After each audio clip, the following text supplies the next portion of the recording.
Mga kagoy, gumawa pala ako ng chicken oil na gamit ang pet ng manok. Dahil meron nagsabi sa comment section na mas marami daw may lalabas ng mantika ang pet ng manok kaysa sa chicken skin. Kaya eto ako ngayon mga kagoy, gumawa nga ako ng chicken oil na gamit naman talaga ang pet ng manok. 5 kilo nga ng pet ng manok ang ating iluluto dito.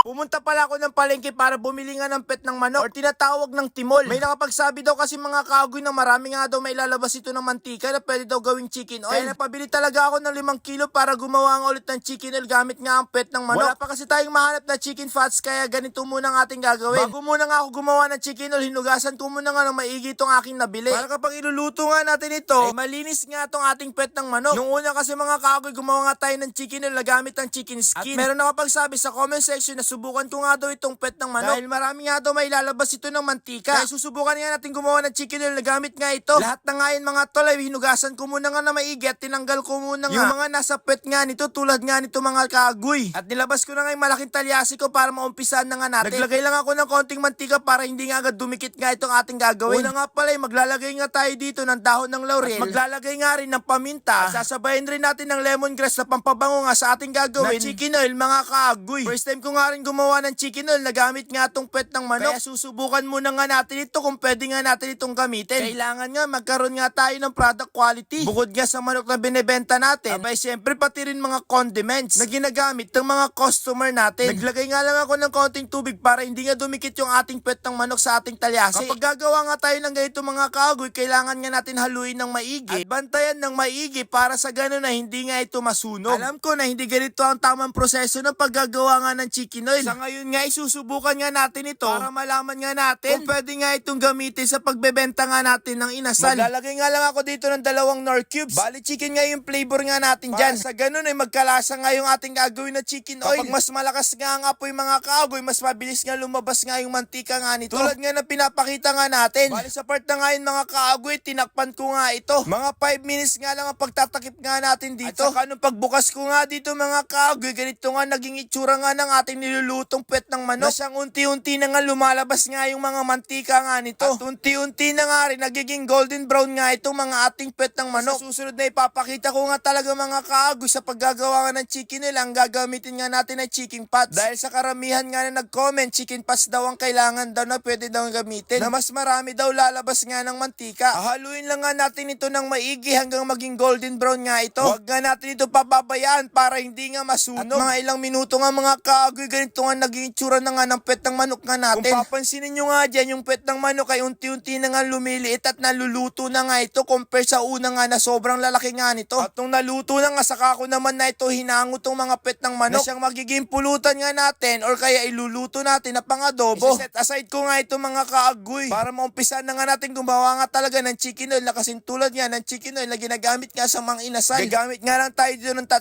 aswete na nabili nga natin sa palengke. Sa isang plastic ay nasa 5 piso nga yun mga kaagoy. At enough na nga yung ganyang karami para makuha nga natin yung tamang texture na kulay na gagawin nga natin chicken oil. Napakadali nga lang ito mga kaagoy. Ibababad nga lang natin yung aswete nga natin sa mainit na mantika habang nakasindi nga yung ating shilin. Para sa ganun ay maluto nga ito agad tong ating aswete at kung titignan nyo, unti-unti na nga ito nagkakakulay ng maigi. Nakasing tulad nga ng chicken oil na ginagamit nga natin sa mga inasal. At ito na nga yung naging resulta nga ng ating chicken oil. Nakasing kulay na nga ng chicken oil sa kinakain nga natin sa mga inasal. O gamit nga lang ng pet ng manok, nakagawa nga tayo dito ng chicken oil. At medyo may karamihan nga ng kaunti ito. Compare nga sa ginamit nga natin na chicken skin. Ano sa tingin nyo mga kagoy, effective ba yung pet ng manok sa paggagawa nga natin ng chicken oil? At kung umabot ka pala sa video ito, pakicomment naman kung anong oras mo napapanood ang aking vlog. Para alam ko nga kung anong oras mo napapanood ang aking video. Maraming salamat sa panonood. Hanggang dito na lang muna. Bye-bye! Agoy!